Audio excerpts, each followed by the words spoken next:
Good afternoon, boys and girls, and welcome into a live edition of the Dream Wager. Today, Wednesday, October 13th, 2021, and I'm your host, Dylan. Good to be back in studio with my partner in crime, Elvis. How are you, sir? Great, boy. Great. You see my Red Sox ALCS bound? Congratulations. One more step into the World Series. You got to go to Fenway, I think. Gotta go. And joining us from the beautiful state of South Carolina, the legend, Joey D. How are you, sir? Doing well. Got some beautiful weather down here. I hope you boys are feeling the same up there. It feels good. It's just not sunny. No. Not sunny. But Overcast. Well, that's typical fall weather. Yeah. Joe, I think you might be the hottest gambler out right now. Perfect day on Monday. Yeah, both in the MLB world and on that gridiron. You saw that. Boy, did you have any action last night? No, I didn't touch anything on a Tuesday night. Took the night off. But yeah, you're right. Monday was a fun night for us.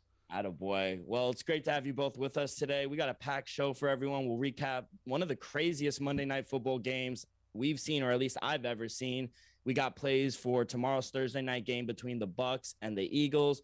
And hockey is back, boys. The return of Joey Pucks is here. We had two games on last night and a couple tonight. Elvis, Joey, and I will have plays for you there. But I do want to start with the game we saw Monday night. Boy, the atmosphere at the bank Monday was electric. For the first three quarters, at least. Yeah. And the last quarter, oh my God.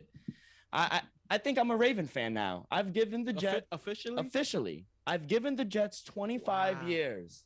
26. 26. 26. Long. It's a long time. Faithful, painful years. But I think I got to make the change. I need a winning organization that will do anything and the fan base who are loyal. Jets ain't loyal. I was loyal for 25 years. Stuck through the good and the bad. A lot of bad. More bad than good. Yeah. But I think it started off real slow for the Ravens. But after halftime, we saw a whole new team. Lamar and the Ravens overcame the largest deficit in his NFL career, being down 19 points. And he set an NFL record for completion percentage, 86%. He only missed 6 passes in both a 400-yard passing game and 40 attempts passing game. Not bad for a running back. So I want to hear what you guys thought of the game because I was there, but we really didn't get to speak. I lost my voice after the game. What did you guys make of the Ravens' comeback on Monday? Hey, I mean, the Colts actually, they showed up. So that was an impressive, performance on their part. Carson Wentz also went 400-plus yards in his day. But, man, it was all about Lamar Jackson and those Ravens because they came out on top. They pushed it to overtime. It had that game-winning touchdown. That was an exciting drive to end the game there. Yeah. I just liked everything I saw out of that team. And I had everyone calling me like, oh, what do you think about the game? You know, our guy Brian, he's a huge Raven guy as well. Yeah. He came to the game when we went to that one Thursday night game. And, man, he was having a great time watching it. And he was just excited that they actually pushed to the tie and came out victorious. So I'm very impressed by the whole team. It's a good team. John Harbaugh always has those boys playing. And, hey, you said it. I hit on my parlay. So I was not willing to take the points or give the points for the Ravens. It was at one point -7.5. It was fluctuating up to like 7 and 6.5. But I wanted to just play a money line. I think that was the safest bet there. You didn't know what to expect. Or you could have taken the Colts points, as it turns out. That was a lock. Yeah, that was a lock. But I wasn't expecting them to do that. That's why I took the team over for the Ravens, and that parlay at plus 139, it hit. So it was a good night. Good job on you.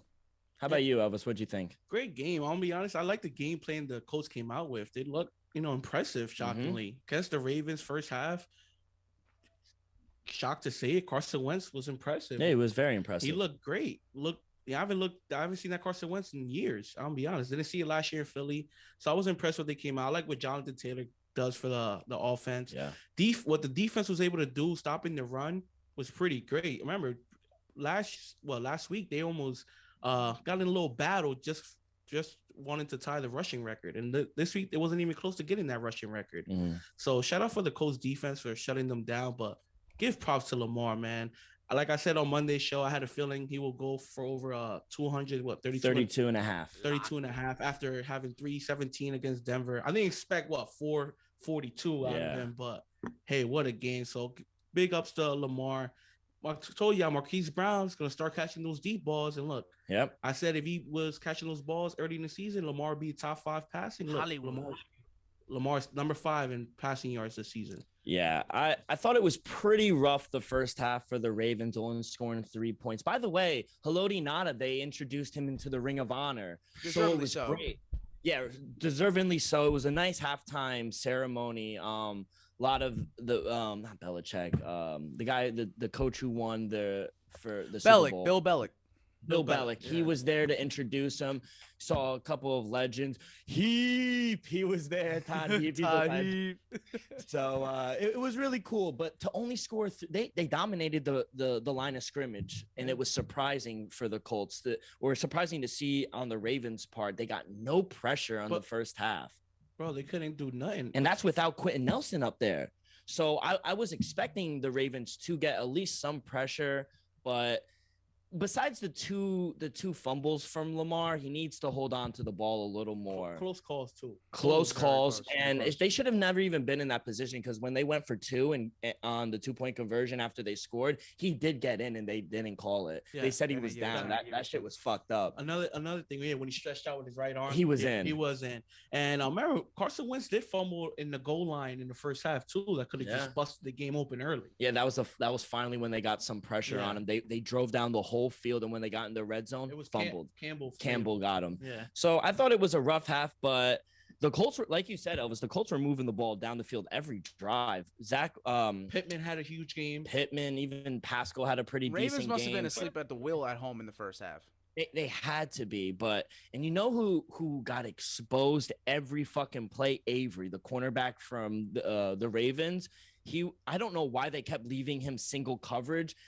I don't know the numbers, but every play he was getting exposed, and they couldn't move Jimmy Smith there because one of their safeties is out. So they moved Jimmy Smith up to the safety spot. Wow. So they were very thin in their secondary, but I don't know. It was sickening to watch how bad of a corner he was. And when we were walking back to the car, everyone was like, dude, Avery almost cost us the game. Like, people were mad, and they said it wasn't just this game. Every game he gets exposed. You've seen it in person. Yeah, I saw that in person, and it's bad when you're in the stadium and you see it, and you're like, if I see it, the coaches have to be seeing this. Not even the coaches; it's on game tape. Yeah, they're gonna literally whoever played next week for the next following week. So we're like, we gotta attack Avery. We gotta attack him. Yeah, he ain't it. But back to what you were saying, Carson Wentz didn't look bad at all. He looked kind of shockingly. No, quick releases. He was accurate, light on his feet. I thought he made really good throws, but I think they got a little too conservative in the second half. Yeah. And I mean, I feel bad for the people that were leaving the game when the Ravens were down 19. They missed one of the greatest comebacks from behind I've ever seen. So, I mean, I didn't win my bet because they didn't kick a fucking field goal in the overtime. But hey, credit to them. I saw an amazing game. You won your bet. Joe, you won your parlay. So right now, our records through week 5, I am 18, 21, and 2 pushes. Elvis, you're 25, 27, and 1 push. Joey, you're 30, 34, and 1 push. We gotta get around this. Yeah, let's get this winning record. Gotta go over 500 at least by end of this week. End of this week. Let's start now. Let's keep it on the gridiron. Talk about tomorrow's matchup between the Bucks and the Eagles. Bucks are laying 7 on the road. Over under set at 52.5. Let's keep in mind that home teams are 0-5 ATS on Thursday night games this season. Elvis, I'll start with you. Who do you like in this matchup? Gotta roll with the Bucks. I ended up taking them early, -6.5. Smashed up -6.5. I just feel like the Bucks overall are just so much a better team. I understand they're in Philly. I know that's a tough place to play, but I gotta roll with Brady. You see my man, he's on fire. I like what him and AB, that connection is stellar. Gronk might be coming back this week, so keep an eye out there. Mike Evans having a huge game. Jason Pierre-Paul healthy again, so maybe that defense might start bringing in some pressure. Playoff Leonard Fournette just been running the hell out of the ball all season. He's better than Rojo this year. Yeah, he definitely is better than Rojo. So then Rojo fumbled the ball week 1. He's just been in the doghouse since. Yeah. So you're gonna take a while for him to get out of the doghouse.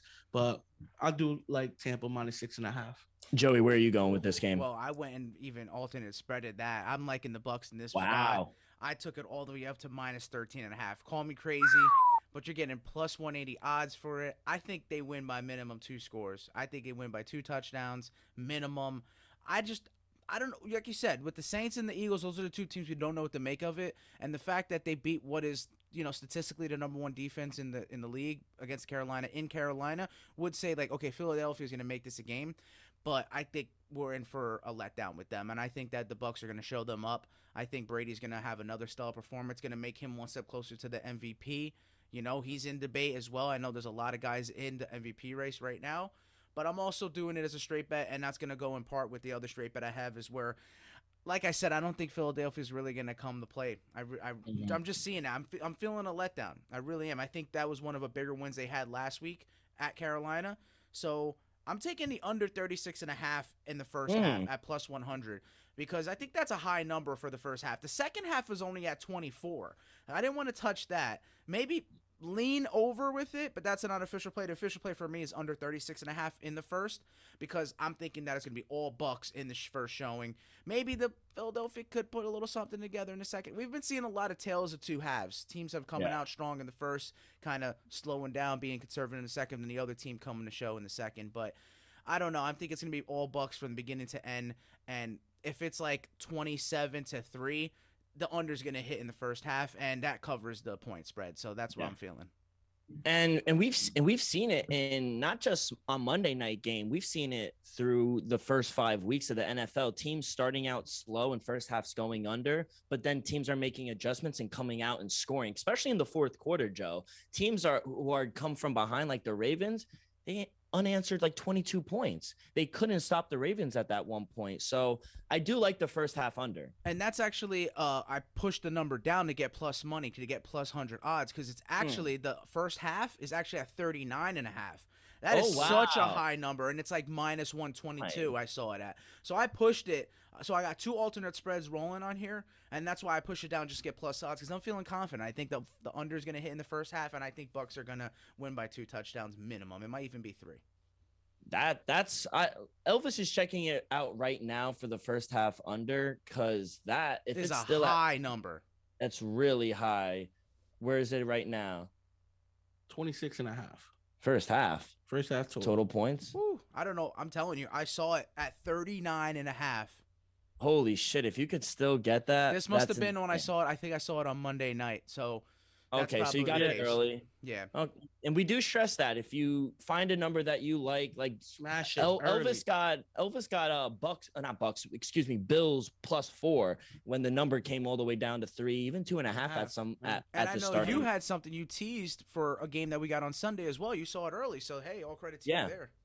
So my play, I was torn all day about what side to be on, but in this spot, I think I just got to trust my eyes. The Bucs are clearly the much better team, even with a banged up secondary. I think Richard Sherman has been getting exposed a little bit, but I think with the weapons they have on the outside and the go under 7 catalysts and everything they're going through, it will be a long night for the Eagles defense. I don't care. They have Slay. I think the Bucs can win by a touchdown. I do like the alternate spread minus 13.5, but I'll lay the 6.5 with them. I got at 6.5 a little early at minus 110. And Elvis and I were talking before we started recording. I like AB's over 61.5 receptions. Whole lot of money. A whole lot of money. It's been hitting for me recently. 3 out of the 4 games he's played, he's hit it. And he's not just gone over. He's gone over 100 yards. Smash it. And I even like his longest reception over 22.5 yards. Like he said, you could catch a 10, 15-yard play, run for another 10 yards. Like, you know what I mean? That's the thing about AB. He still could run a 4.5. He's still at the age, I think you're 32, 33. He's still one of the fastest receivers in the league. Lock me in on that. That's another official play. AB over 61.5 receiving yards. Yeah. That's another official play. I got to get to 500. Right on. Yeah, I like it. I was going to take that too, but ended up staying away. It's been smashing for me, but Thursday nights are a little weird, but we'll see. Hopefully. So my 2 official plays: Bucs minus 6.5, AB over 61.5 receiving yards. Elvis is honestly, I'm about to add another official play because everybody got 2. You got to go 2. I got to go 2. Let me get Tom Brady. Over longest completion 38.5 yards. Let me double check to make sure it's at 38. I'll fall in line with AB right there. Exactly. I need that. Yeah, longest completion 38.5 at minus 150. You're locked in. Put it on the action and we're good. So everyone has two official plays. Elvis -6.5, Tom Brady over 30.5, longest completion, and Joey first half under 36.5. Bucks alternate spread -13.5. Plus money. Let's fucking ride. And before we turn, I got a same game parlay for you guys. Oh, you've been hitting on these. I've been hitting on them. Selfish. SGP. That's the thing. You're not available yet when the show records. Oh, Today, okay. we actually had time. Okay. And it wasn't available till 1 p.m. Okay. It's 3 o'clock now, so your boy had to sketch that enough for you guys. What do you got? It's been hitting for me lately. It's not a guarantee hit, but guess what? I was at plus 449. Let's go. Jalen Hurts alternate over 225 yards. Leonard Fournette alternate over 40 yards. Antonio Brown alternate receiving over 50 yards. Tampa Bay Bucks, like I said, lock of the weekend, -6.5 on the spread. Total points over 41.5. And then Tom Brady over 250 yards. That'll give you odds at plus 449. Good luck, brother. I like it. I think it will hit. You got to put Devontae Smith in there too. And I don't know. I like it, but his over-under is like 70. Todd Bowles might want to shut him down. Yeah. He'll be the only one that true. You don't have him Which beat you. corner is going to shut him down?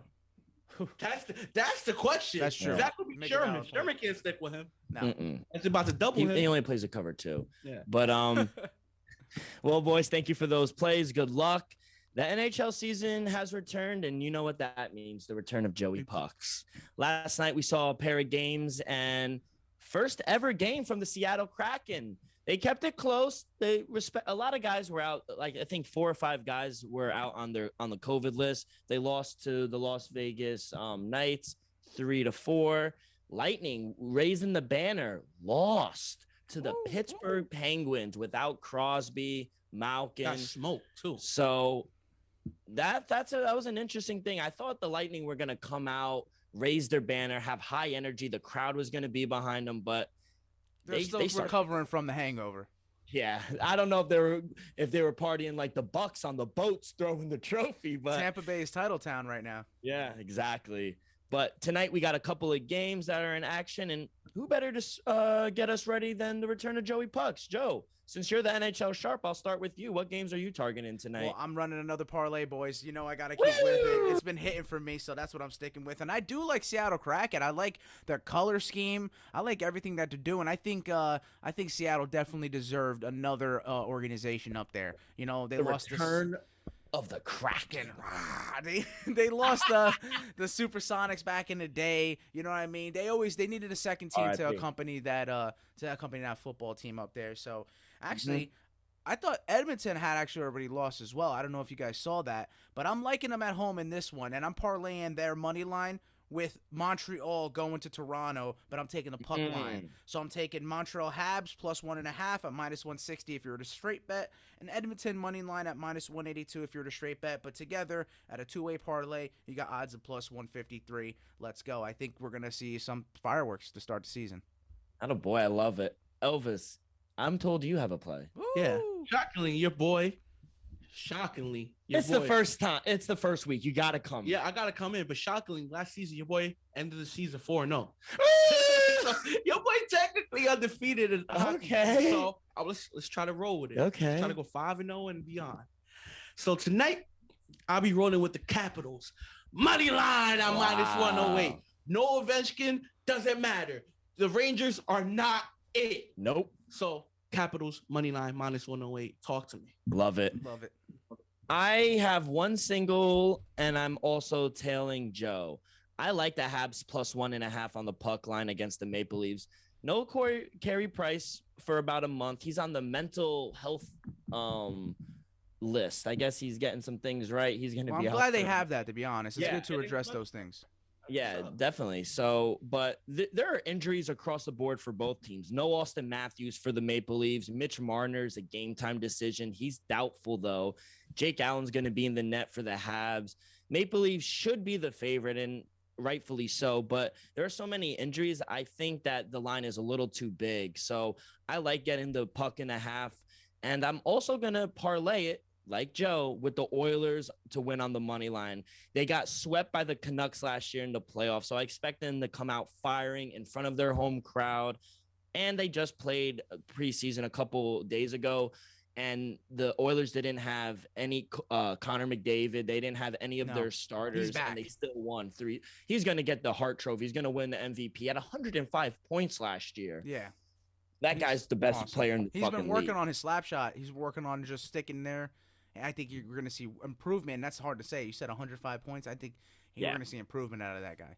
So I'm going to tail Joey Pucks on these 2 plays on a 2-team parlay. I got it at plus 148. Joe got it a little earlier. So still plus money. Good. Gotta love it. Good odds. Let's have a day, boys. Let's fucking go. Let's have a season. Started off hot. And yeah, let's go. Let's have a little NBA talk. Nets GM said they have no choice but to play without Kyrie until he has all the mandates he needs to play at home games in New York City. Elvis, they are still the favorite in the East and still favored to win the title. Outright. Do you still think, yes, outright. Do you still think the Nets should be the favorite to come out of the East? Yeah, then no. Because I feel with KD on our side, anything's possible. If you have Kevin Durant on your team, it's championship or bust. But without Kyrie Irving, you know me, I'm realistic. I'm gonna be real with y'all. The Bucks should be favored to come out the East. Yeah, I agree. They're just more completed team, in my opinion. Without Kyrie, it's gonna take a while for us to, gel without him to get that rhythm intact. Because Kyrie's one of the best players in the NBA. That's not my man Kyrie. That's my man Uncle Drew.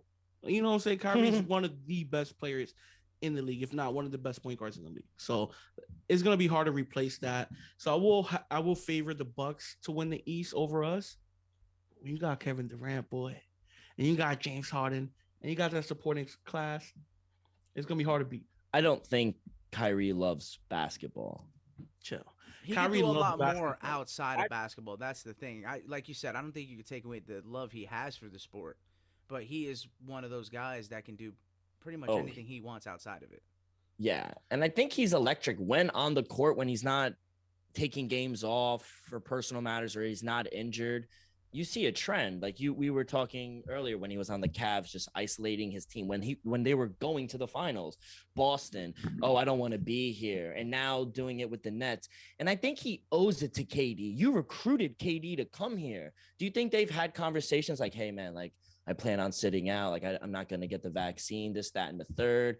I don't think he owes it to James because he didn't recruit them. They traded for him. But I think he owes it to KD because now you're not leaving KD out to dry because you have a surrounding team of just all-stars. But I think he kind of owes it to KD a little bit. That's the thing about Kyrie, man. Kyrie is not going to do what you expect him to do. He's going to do what's best for Kyrie. Yeah. And that's what I admire from Kyrie. Like, no, me too. I know you got to respect he takes his stand. He's going to stay on it. Like, I respect the fact that the reason why he's sitting out, which I believe is true, is because a lot of people lost their jobs due to mandate, and he's willing to lose his job due to the mandate, which I respect. Thousands of people have lost their jobs due to this COVID vaccine mandate in New York City, and he's going to die with the cost. To me, it's just Kyrie, I don't want you to be remembered as the Colin Kaepernick of the NBA. Like, you either have one of what, 3 or 4 options. It's either you come back, play with the Nets, you get vaccinated, you play with the Nets. 2, you get traded and play somewhere else. 3, you retire and never play again. But is that really what you want to end up doing? Like, you're too talented for that. Yeah. Like, come on now, Kyrie. Like, I understand that's what you believe in, but you can't just leave. But he doesn't care about what you, me, and Joey think. I know you don't. That's why I do respect that part. But you know what I think is very unfair, and this is the part that I think is unfair to Kyrie. Other players in other cities and states that don't need to get vaccinated because of their can come into Barclays and play. Can come into Barclay. To the second point Elvis made, that's exactly where I was going to go off. So thank you for saying that. Yeah, I think Kyrie's getting kind of like blackballed on that aspect. Pushing him in the corner. You pushed him in the corner because now you're saying, oh, well, it's okay for another person not to be vaccinated and to come in, but your home state and the team you play for, you can't play any home games. To me, it's just ridiculous. Yeah. It's just, come on now. If he's COVID free, have no symptoms. Just have him get tested before, like 2-3 times a week, and that's make the him. thing. That's the thing about the Nets, though. They don't want to deal with them. No, I get that. Like he can't even. I don't even think he could fly with the team because how do you prepare for games when he's in and when he's out? Yeah, it causes. It's too either much. you're 100% in or 100% out. Yeah, which I understand by the Nets, but it's no replacing Kyrie. No, we'll see where this goes. Also, Ben Simmons surprisingly showed up to the Wells Fargo Arena yesterday. He went to get a COVID test, and apparently Clutch Sports, because that's who represents Paul, man. Him and the ownership, they're trying to work something out in hopes to maybe he actually plays for the team after a couple weeks ago requesting a trade from there. Do you think he actually plays for the 76ers this year?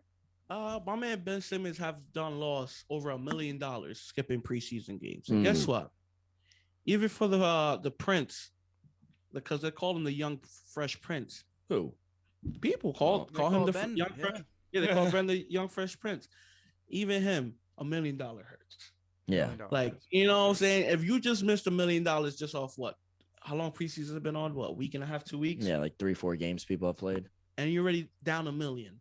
He's not trying to be down 30 million. No. You know, so I think that kicked in a little bit. And I'll be honest, he's young. Ben Simmons wants to play. It's just he was frustrated what his coach came out and said, what and your co-star came out and said. That's supposed to be your Batman and Robin. I don't know who's Batman and Robin, but that's supposed to be your runner-up. Your duo, you know, and your guy. And he's out here talking bad about you. Your coach out here doesn't seem confident on you. So I can understand how you reacted, but doing what's the best for him. And I think for him is to get that money. What do you think, Joe? Do you think I was going to say the organization, they furloughed his contract so that they could pay him in the back end of everything?